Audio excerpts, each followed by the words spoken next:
Bonjour à tous et bienvenue à cette deuxième capsule de cours concernant le chapitre numéro 1, l'environnement de la GRH. Commençons tout d'abord par les grands axes de ce chapitre. Dans ce chapitre, nous allons voir ensemble les différents types d'environnement de la GRH, à savoir l'environnement démographique, l'environnement socio-culturel, l'environnement technologique, économique, politique, légal et finalement l'environnement éthique. Le fait de parler de l'environnement de la GRH nous renvoie vers la relation de l'entreprise avec son environnement. Pourquoi? Tout simplement parce que la fonction RH est une partie de l'entreprise. Et le fait que l'entreprise ne peut pas agir de façon indépendante par rapport à son environnement, cela signifie que la fonction RH est également en relation avec l'environnement de l'entreprise. Le schéma suivant va nous donner plus d'informations dans ce sens. Si on désigne par ce premier cercle l'entreprise, on trouve qu'elle est constituée par un ensemble de fonctions. À titre d'exemple, la fonction financière, la fonction marketing, la fonction distribution, production et la fonction RH qui nous intéresse. Cette entreprise, dans son travail, entretient des relations avec des acteurs qui sont situés dans son environnement. Par exemple, les distributeurs, les fournisseurs, les clients et les concurrents.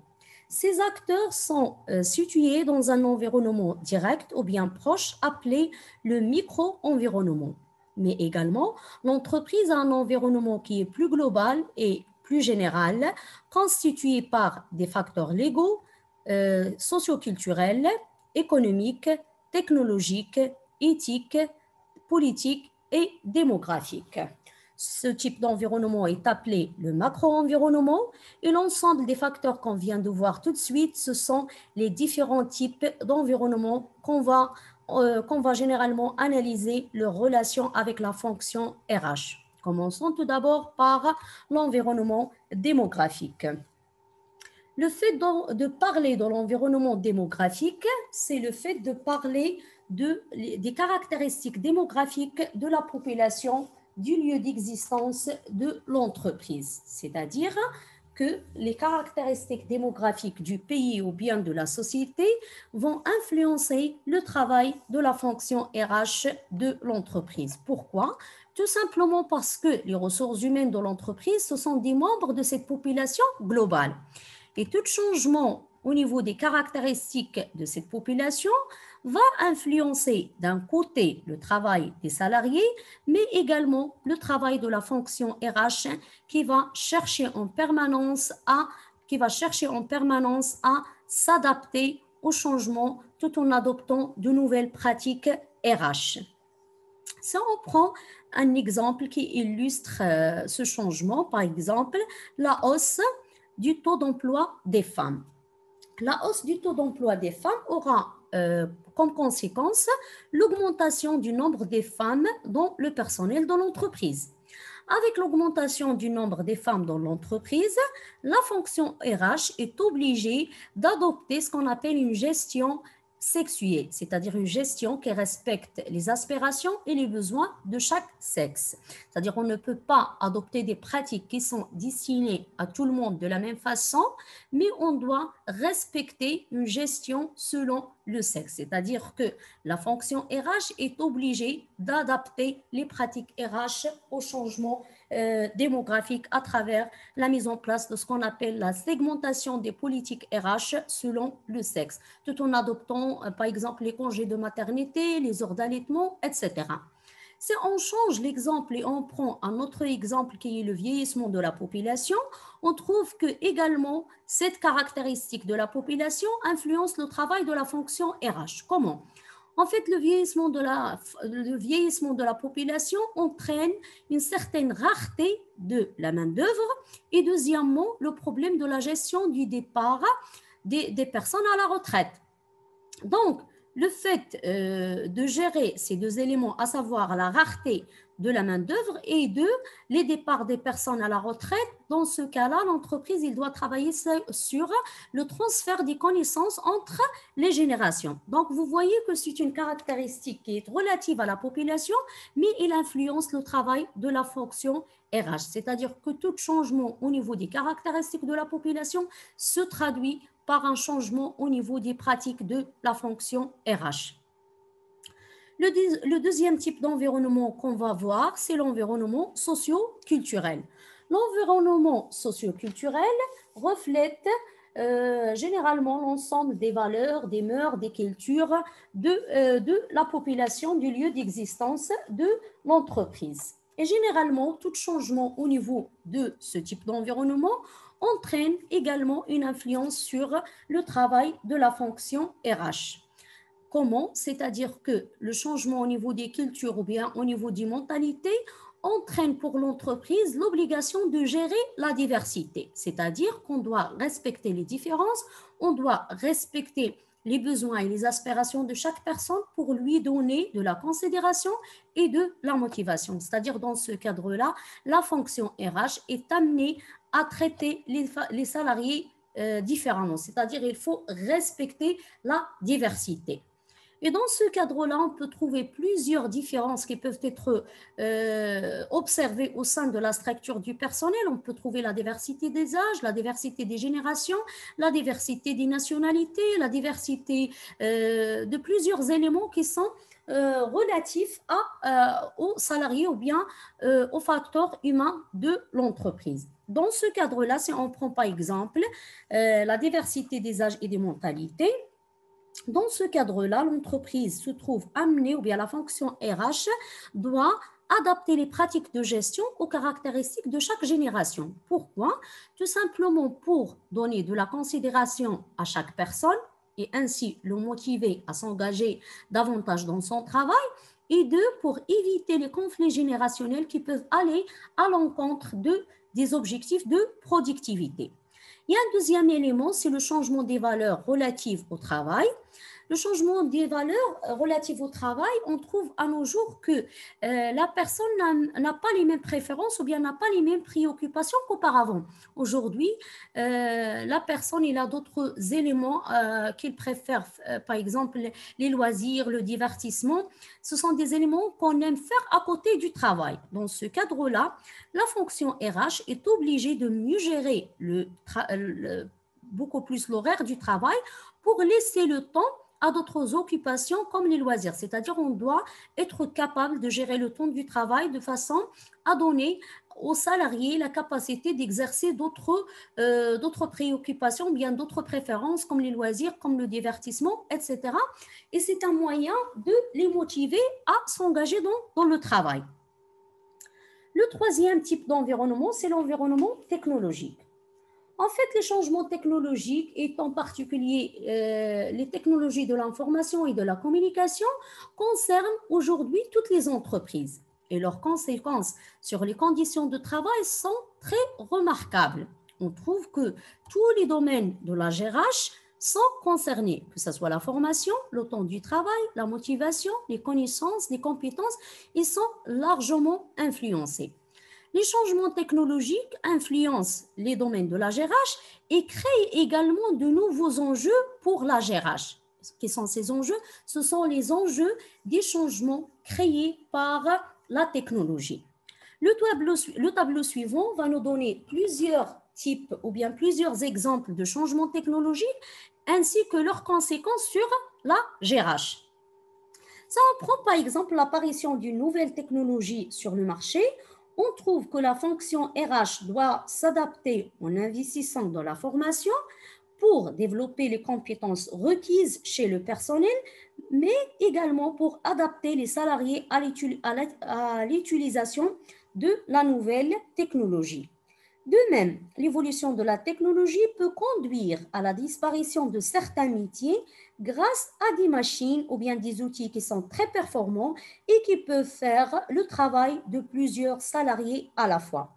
Dans ce cas-là, la fonction RH se retrouve devant la nécessité de gérer le sureffectif existant au sein de l'entreprise. Vous voyez avec moi que le changement technologique, malgré le fait qu'il a des avantages, mais il pose beaucoup de problèmes pour l'entreprise ou bien pour la fonction RH qui doit toujours chercher des solutions, de nouvelles pratiques pour s'adapter aux changements impliqués par la technologie.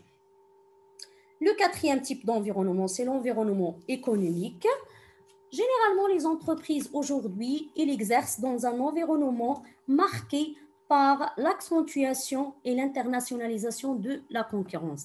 C'est-à-dire que il y a premièrement l'internationalisation de la concurrence, c'est-à-dire une concurrence globale qui dépasse généralement les limites du lieu d'existence de l'entreprise, une concurrence qui est très forte et très acharnée, ce qui pose le problème pour l'entreprise d'être toujours compétitive, de pouvoir garder et protéger sa part de marché. Comment? C'est à travers l'évolution des compétences de ces ressources humaines, à travers l'évolution de ce qu'on appelle l'innovation, la flexibilité. Tous ces éléments-là, sont le travail de la fonction RH. C'est-à-dire, face à ces pressions, la fonction RH doit développer ou bien fournir plus d'efforts pour encourager et motiver le personnel pour innover et pour s'engager davantage pour répondre aux enjeux de la situation économique.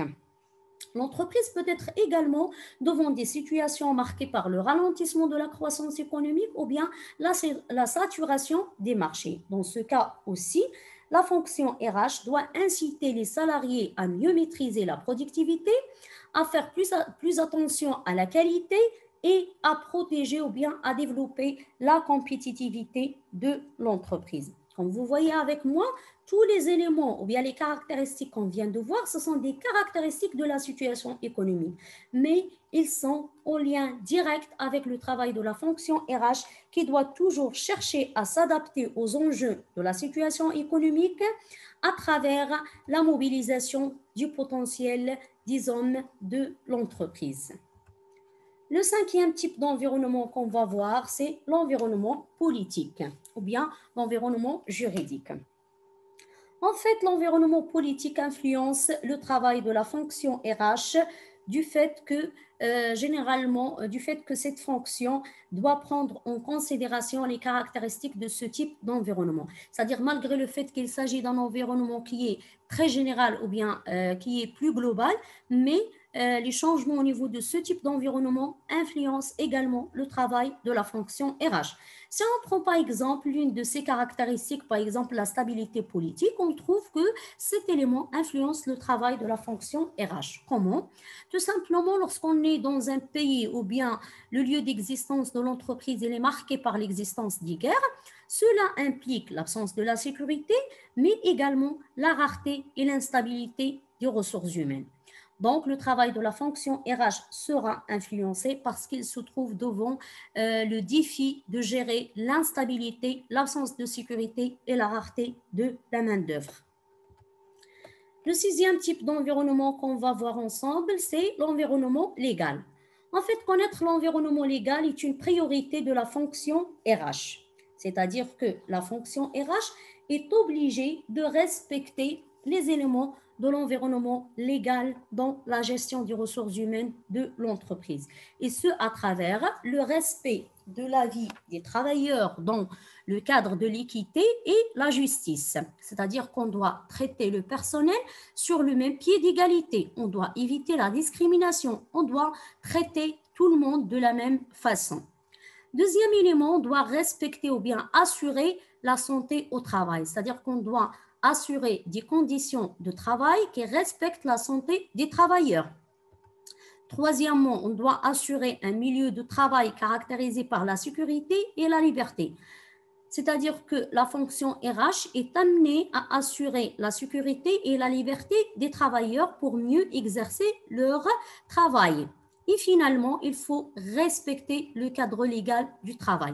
Bref, l'environnement légal signifie que la fonction RH il n'est pas libre dans la gestion des ressources humaines, mais il est limité par un cadre légal qu'il doit respecter au niveau de cette gestion. C'est-à-dire qu'on doit respecter le cadre légal qui régit la relation entre les salariés et l'entreprise. Le dernier type d'environnement qu'on va voir ensemble, c'est l'environnement éthique.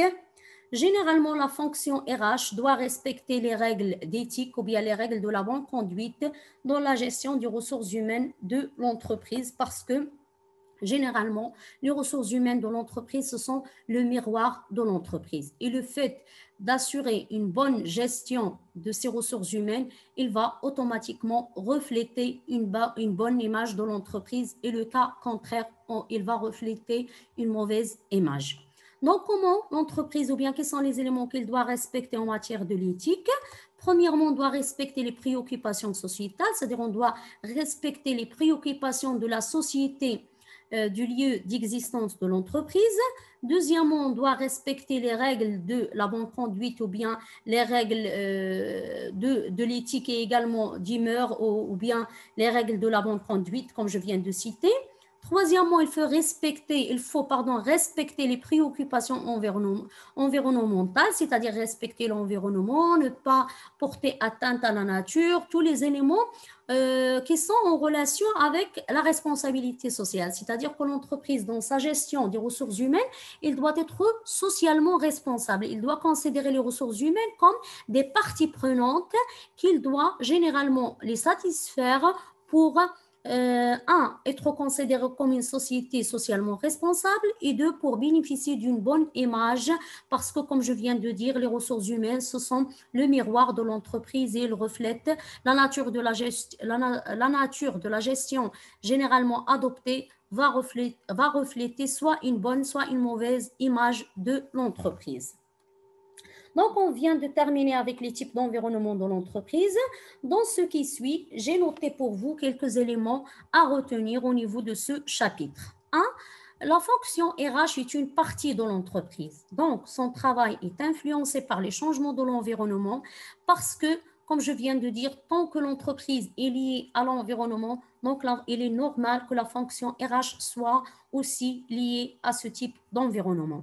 Deux, pour comprendre l'impact de chaque type d'environnement sur la fonction RH, il faut déterminer deux éléments. Premièrement, il faut connaître les conséquences de cet impact sur le travail de la fonction RH. D'abord, avant de dire qu'est-ce qu'il faut faire, il faut d'abord connaître quel est l'impact de ce changement sur le travail de la fonction RH. Et deux, il faut mettre le point sur les pratiques à mettre en œuvre pour s'adapter à cet impact. C'est la fin de ce cours. Merci pour votre attention et à la prochaine capsule de cours, Inch'Allah. Merci pour votre attention.